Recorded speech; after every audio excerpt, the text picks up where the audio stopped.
मित्रांनो नमस्कार. मी Pranesh, qubit educational services या यूट्यूब चॅनलचा फाउंडर. आपल्या आजच्या व्हिडिओला सुरुवात करण्यापूर्वी मला एक अनाउन्समेंट करायची आहे. तुम्ही MST CET 2024 देणार असाल. ती परीक्षा लक्षात घेता आपली 12वीची बोर्डाची परीक्षा आणि CET याच्यामधला जो 1-1.5 महिन्याचा वेळ असतो त्यामध्ये आम्ही ऑनलाईन आणि ऑफलाईन अशा दोन्ही मोड्समध्ये MST CET crash course launch करतोय, ज्याच्यात आम्ही फिजिक्स, केमिस्ट्री, मॅथमॅटिक्स हे 3 विषय घेऊ. फिजिक्स आणि मॅथ्स मीच घेणार आहे आणि केमिस्ट्रीसाठी राणू मॅडम असतील. आमच्या या बॅचचं वैशिष्ट्य म्हणजे प्रत्येक मुलाकडे आम्ही पर्सनल अटेन्शन देतो. प्रत्येक चॅप्टरची क्विक रिव्हिजन असेल, ज्याच्यात आम्ही तुम्हाला महत्त्वाच्या कन्सेप्ट्स, महत्त्वाचे फॉर्म्युले आणि ज्या कुठल्या टॉपिकवर MCQs आत्तापर्यंत आलेले आहेत हे सगळं सांगू. तुमच्याकडून पास्ट इयर्स पेपर सॉल्व्ह करून घेऊ, तुम्हाला सॉल्व्ह करायला देऊ आणि आमच्या क्युबिटच्या स्वतःच्या ऑनलाईन टेस्ट सिरीज पोर्टलवर आम्ही मॉक टेस्ट पण घेणार आहोत. ह्याच्याबद्दल जर तुम्हाला अधिक माहिती हवी असेल तर तुम्ही आम्हाला या नंबरवर आणि या ईमेल ID वर कॉन्टॅक्ट करू शकता. धन्यवाद. आता आपण ॲक्च्युअल व्हिडिओला सुरुवात करूया.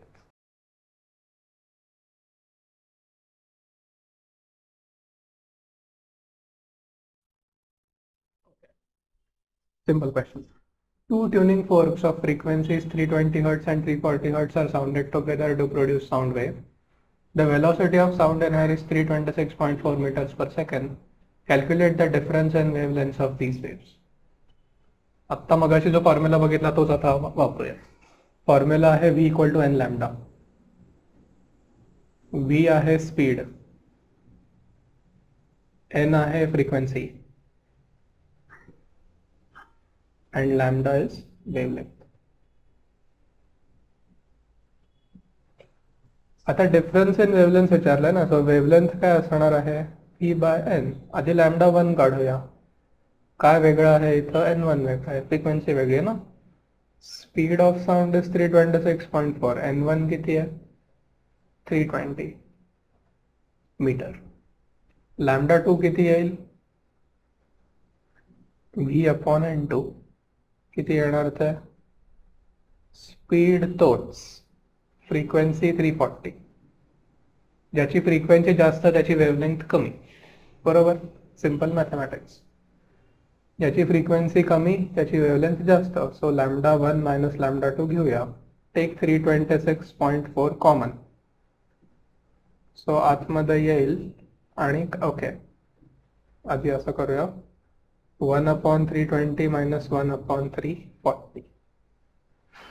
आता काही कॉमन घेऊ शकतो का याचा विचार करूया.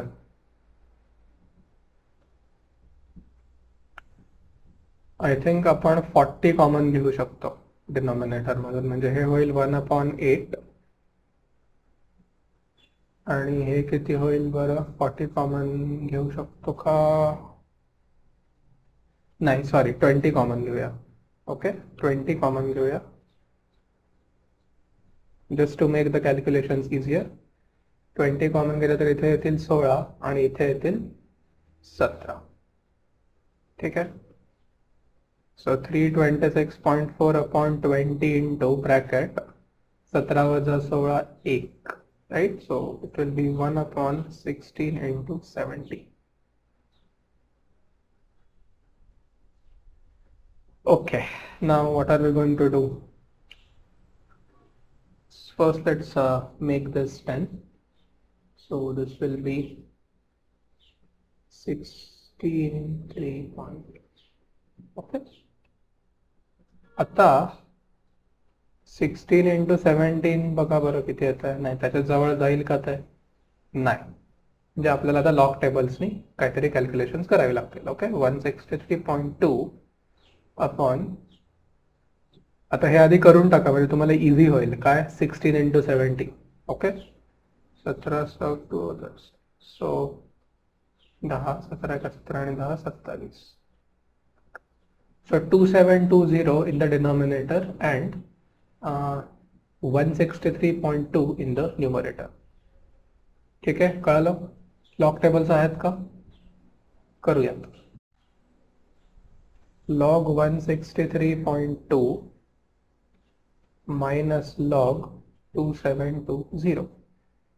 163 आहे इथं, डेसिमलच्या आधी 3 डिजिट्स आहेत, सो कॅरेक्टरिस्टिक येईल 2 आणि 2720चा कॅरेक्टरिस्टिक येईल 3, कारण त्याच्या डेसिमल पॉईंटच्या डावीकडे 4 डिजिट्स आहेत. बरोबर. सांगा मंथ. 163.2 चा लॉग आधी 16चा 3 मध्ये बघा आणि मग मीन डिफरन्स 2.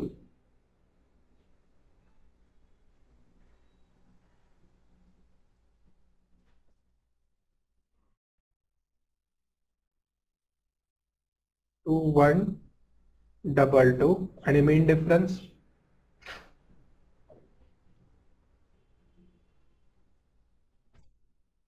म्हणजे 21-27 होईल. ते आता 27चं 2 मध्ये बघा, मीन डिफरन्सची काही गरज नाहीये. 4346. Okay, 4346.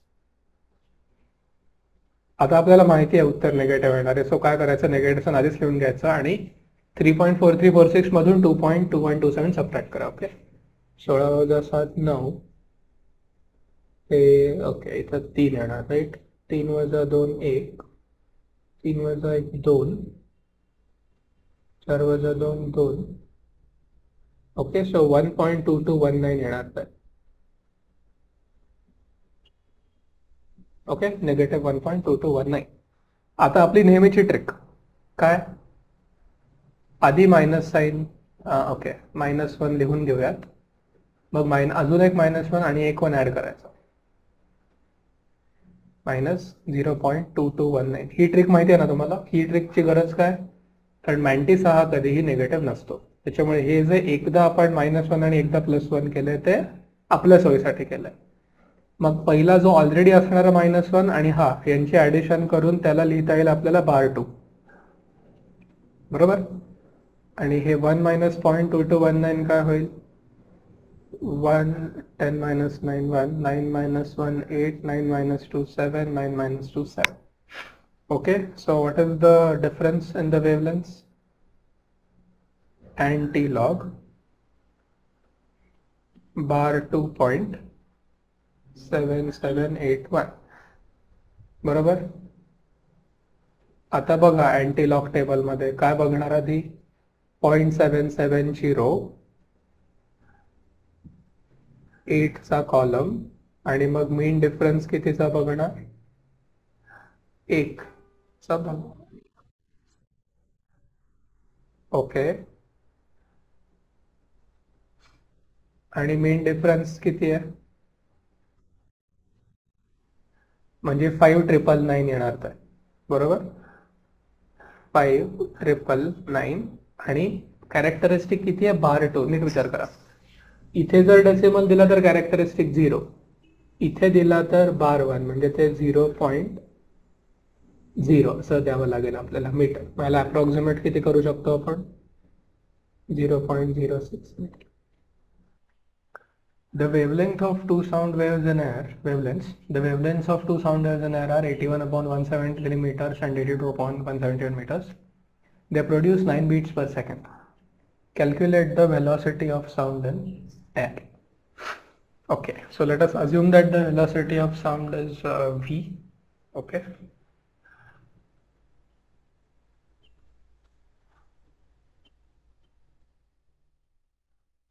Let velocity of sound be v meters per second.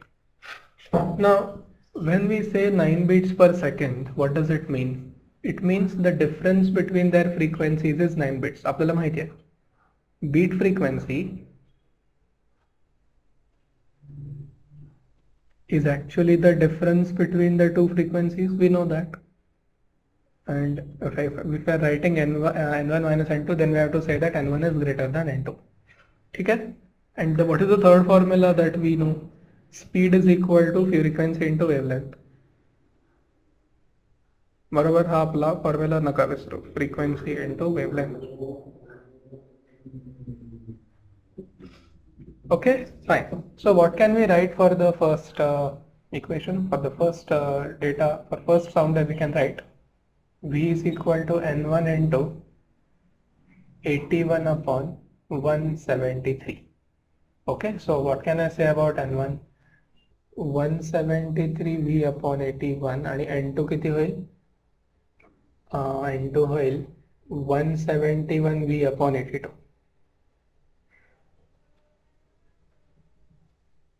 Okay, N1 काय आहे? 173V upon 81 minus 171V upon 82 equal to 9. V common घ्या का? 173 upon 81 minus 171 upon 82 equal to 9. आता इथे LCM काढत बसू नका. ओके, कारण ते मल्टिपल्स पण नाही आहेत एकमेकांचे. सो काय करणार इथं? पार्ट 1 मध्ये तुम्ही 173 अपॉन 81 ची व्हॅल्यू काढा लॉग टेबल वापरून. मग 171 अपॉन 82 ची व्हॅल्यू काढा लॉग टेबल वापरून आणि सबट्रॅक्ट करा त्याची. Okay, now I will do it here.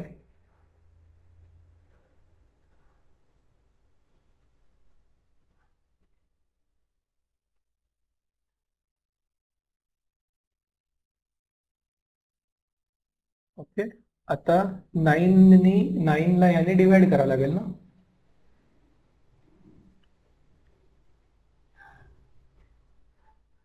O 178.44. Okay, एक मिनिट, एवढी कमी नाही येणार ग्राउंड फ्रिक्वेन्सी. चुकलंय का बघूया. Wavelengths are 81 upon 173, 82 upon 171. Speed is equal to n lambda. नाही, हे तर बरोबर आहे. Beat frequency 9.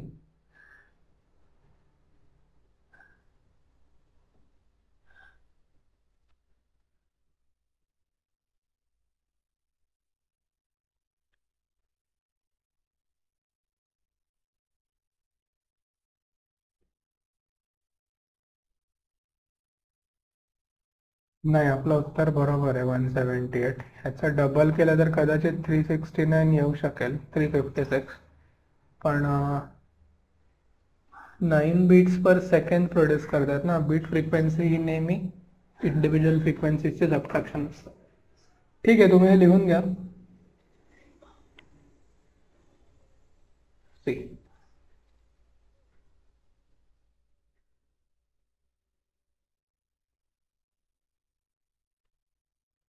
बीट फ्रिक्वेन्सी कुठे आहे?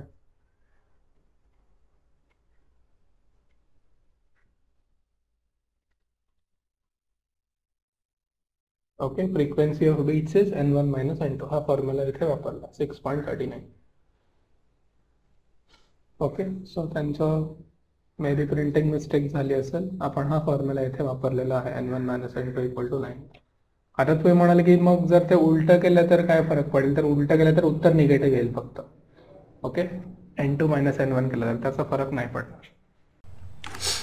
Find the distance between two successive antinodes in a stationary wave on a string vibrating with frequency 32 Hz. Speed of wave is equal to 48 meters per second. Okay, आता लक्षात ठेवायचं, antinode म्हणजे maximum displacement आणि node म्हणजे minimum displacement. बरोबर. So suppose आपण ही condition घेतली की इथे नोड आहे म्हणजे 0 डिस्प्लेसमेंट. सो इथे पण नोड असेल आणि मग इथे पण नोड असेल. आणि एक क्रेस्ट आणि एक ट्रफचं मिळून काय होतं? एक वेवलेंथ होतं आहे. बरोबर. एक ट्रफ आणि एक क्रेस्टची मिळून होते एक वेवलेंथ. सो जर आपण 2 नोड्स घेतले तर त्या 2 नोड्समधलं अंतर किती होणार आहे? λ/2. आता अँटीनोड्ससाठी काही वेगळी सिच्युएशन नाही आहे. आपण ॲक्च्युली ते दाखवताना लूप्स दाखवतो ना. आपण ते स्टेशनरी वेव्स दाखवताना काय दाखवतो? लूप्स दाखवतो. त्याच्यामुळे हे λ/2 असेल डिस्टन्स बिटवीन टू कॉन्झिक्युटिव्ह और सक्सेसिव्ह नोड्स. आता अँटीनोड्स कुठले होतील? तर अँटीनोड्स हे होतील ना जिथे डिस्प्लेसमेंट मॅक्सिमम आहे ते. मग ह्यांच्यातलं अंतर पण तेवढंच असणार आहे. किती असणार आहे ते? λ/2. तेच त्यांनी आपल्याला विचारलं आहे. बरोबर. फ्रिक्वेन्सी दिली आहे एन किंवा एफ काही लिहिलं तरी चालेल फ्रिक्वेन्सीला. किती आहे frequency? 32 hertz. Speed of wave V किती आहे? 48 meters per second. Main formula काय आहे? V equal to N lambda. Speed is equal to frequency into wavelength. Speed 48, frequency 32, wavelength काढायची आहे. Lambda is equal to 48 divided by 32. 16×48, 16×32. So wavelength will be 3/2 meters. पण ते नको आहे आपल्याला. What do we want? Distance between two successive अँटीनोड्स. Distance between two successive अँटीनोड्स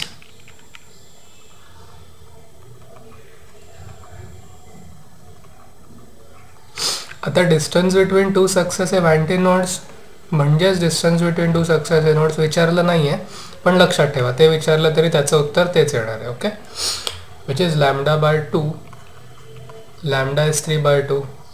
3/2चे अर्ध केलं तर येतील 3/4 मीटर्स. डेसिमल्समध्ये हवं असेल तर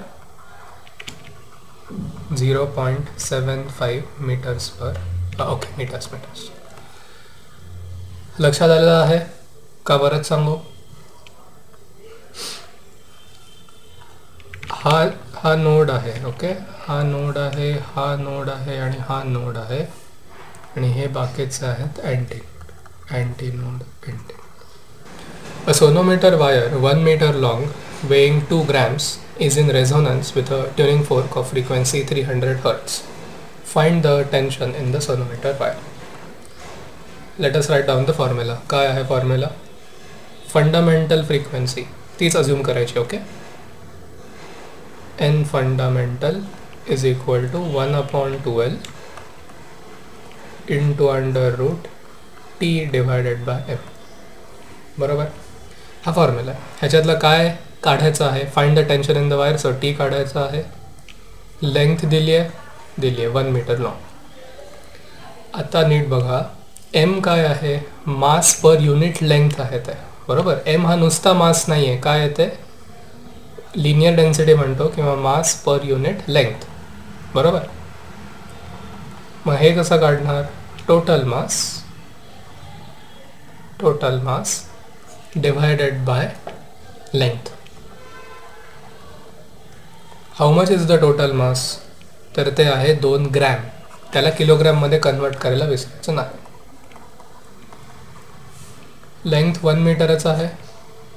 सो त्यांनी काय आता नाही फरक पडणार तुम्ही जरी ते टोटल मास घेतला तरी, कारण लेंथ 1 मीटर आहे, पण कन्सेप्च्युअली दोन्ही गोष्टी वेगळ्या आहेत. सो ह्याचं युनिट पण काय असेल? kg नसेल, kg पर मीटर असेल. ठीक आहे, आता सगळं रेडी आहे. एन फंडामेंटल दिली आहे का त्यांनी? दिली आहे. How much is an fundamental?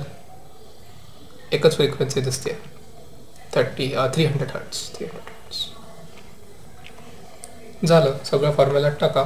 Therefore 300 is equal to 1/2 into 1 into root of T upon mass per unit length इथे होतं 2 times 10⁻⁻3. बरोबर. स्टेप 1 2 into 1 2 इथे घेऊन जा, सो होईल 600. बरोबर, 600 is equal to under root T upon 2 into 10⁻⁻3. दोन्ही साईडचा स्क्वेअर करा. ओके, 600चा स्क्वेअर होईल 36 विथ 4 zeros 1 2 3 4. बरोबर, कारण इथे 600 आहेत ना, 100चा स्क्वेअर 10,000. सो तिथे 4 zeros येतील आणि स्क्वेअर केल्यावर रूट साईन निघून जाईल. हा 2 आहे तो इथे घेऊन या आणि 10⁻⁻3 पण. आता सिम्प्लिफाय करताना -3 आलं आहे, त्याच्यामुळे आपल्याला 3 झिरोज कमी करावे लागतील. 1 2 3 म्हणजे काय होईल? 360 into 2 T will be equal to 720 newtons. Tension SI unit Newton. A stretched sonometer wire is in unison with a tuning fork. When the length of the wire is increased by 5%, the number of beats heard per second is 10. Find the frequency of tuning fork. Okay, So we have a stretched sonometer wire. It is in unison with a tuning fork. म्हणजे जर tuning fork ची frequency n hertz असेल,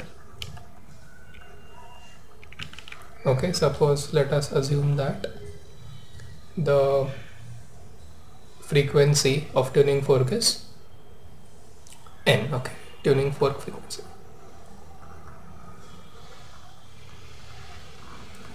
Now when in unison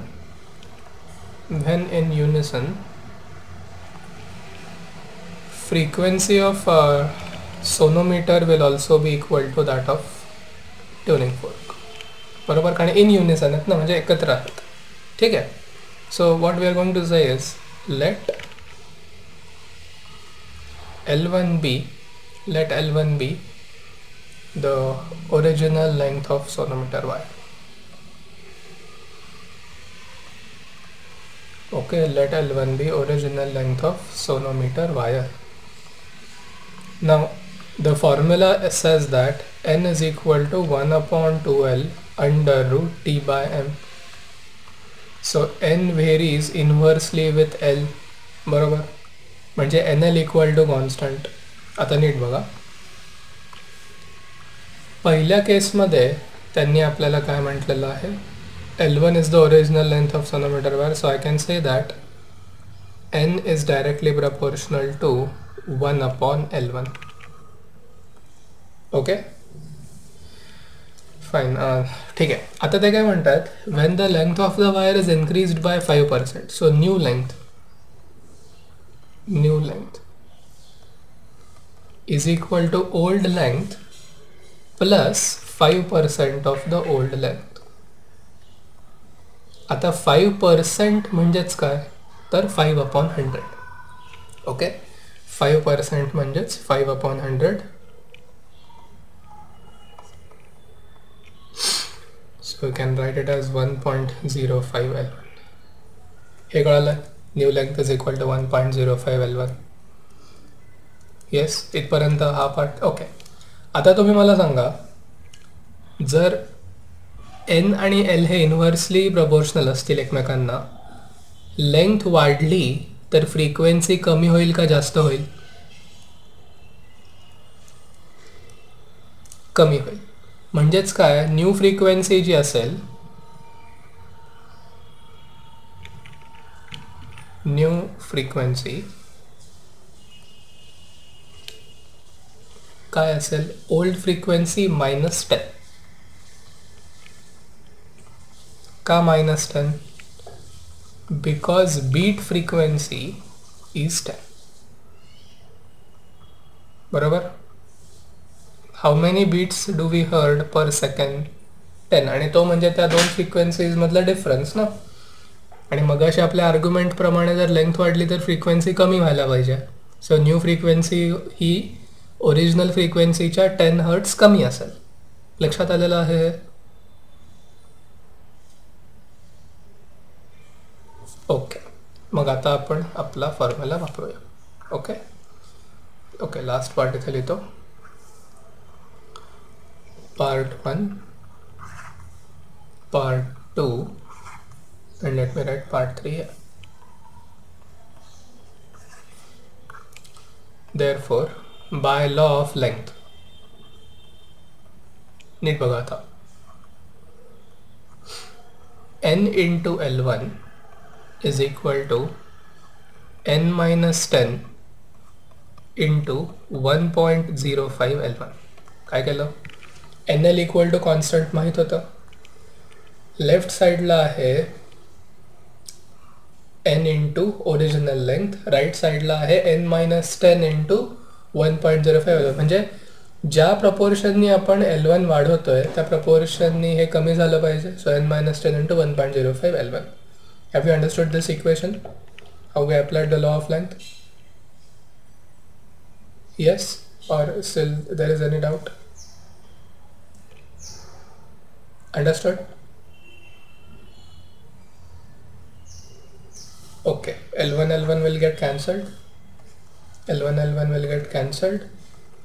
Therefore, n is equal to 1.05 n minus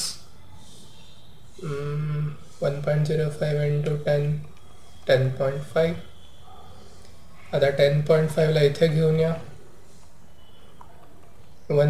या एनला तिथे घेऊन जा, so ते होईल 0.05 n. Multiply both sides by 100, so हे होईल 1050. This will be 5n. So n is equal to 1050 upon 5. So that will be 210 hertz. ठीक आहे, कळालं कसं अप्लाय केला लॉ. एकदम सोपे प्रॉब्लेम्स आहेत, खूप जास्त कॉम्प्लिकेटेड मॅथमॅटिक्स नाही आहे ह्याच्यात. ठीक आहे.